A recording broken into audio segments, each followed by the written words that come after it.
Chapter 14. Now Joab the son of Zeruiah perceived that the king's heart was toward Absalom. And Joab sent to Tekoa, and fetched thence a wise woman, and said unto her, I pray thee, feign thyself to be a mourner, and put on now mourning apparel, and anoint not thyself with oil, but be as a woman that had a long time mourned for the dead, and come to the king, and speak on this manner unto him.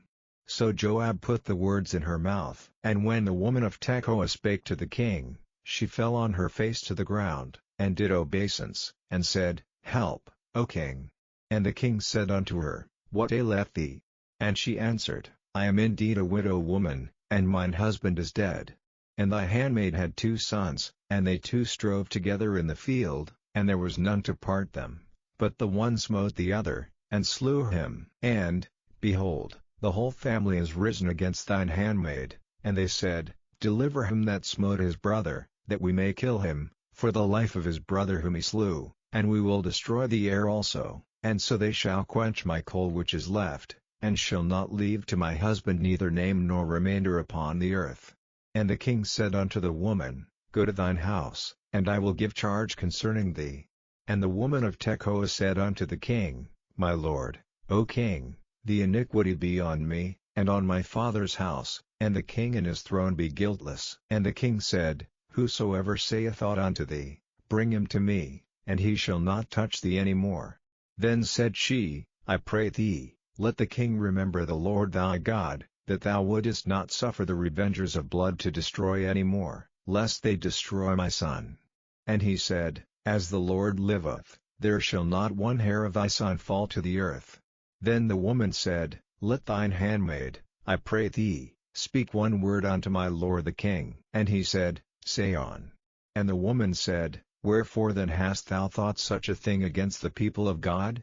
For the king doth speak this thing as one which is faulty, in that the king doth not fetch home again is banished. For we must needs die, and are as water spilt on the ground, which cannot be gathered up again. Neither doth God respect any person, yet doth he devise means, that his banished be not expelled from him. Now therefore that I am come to speak of this thing unto my lord the king, it is because the people have made me afraid. And thy handmaid said, I will now speak unto the king, it may be that the king will perform the request of his handmaid. For the king will hear, to deliver his handmaid out of the hand of the man that would destroy me and my son together out of the inheritance of God. Then thine handmaid said, The word of my lord the king shall now be comfortable, for as an angel of God, so is my lord the king to discern good and bad, therefore the Lord thy God will be with thee. Then the king answered and said unto the woman, Hide not from me, I pray thee, the thing that I shall ask thee. And the woman said, Let my lord the king now speak. And the king said, Is not the hand of Joab with thee in all this? And the woman answered and said, As thy soul liveth, my lord the king, none can turn to the right hand or to the left from aught that my lord the king hath spoken. For thy servant Joab, he bade me, and he put all these words in the mouth of thine handmaid, to fetch about this form of speech hath thy servant Joab done this thing, and my lord is wise, according to the wisdom of an angel of God, to know all things that are in the earth. And the king said unto Joab, Behold now, I have done this thing. Go therefore, bring the young man Absalom again. And Joab fell to the ground on his face, and bowed himself, and thanked the king. And Joab said, Today thy servant knoweth that I have found grace in thy sight, my lord, O king, in that the king hath fulfilled the request of his servant. So Joab arose and went to Geshur, and brought Absalom to Jerusalem. And the king said, Let him turn to his own house, and let him not see my face. So Absalom returned to his own house, and saw not the king's face. But in all Israel there was none to be so much praised as Absalom for his beauty. From the sole of his foot even to the crown of his head there was no blemish in him. And when he polled his head, for it was at every year's end that he polled it, because the hair was heavy on him, therefore he polled it, he weighed the hair of his head at 200 shekels after the king's weight.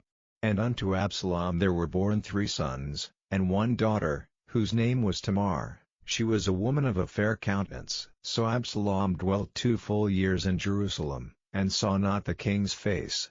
Therefore Absalom sent for Joab, to have sent him to the king, but he would not come to him. And when he sent again the second time, he would not come. Therefore he said unto his servants, See, Joab's field is near mine, and he hath barley there, go and set it on fire.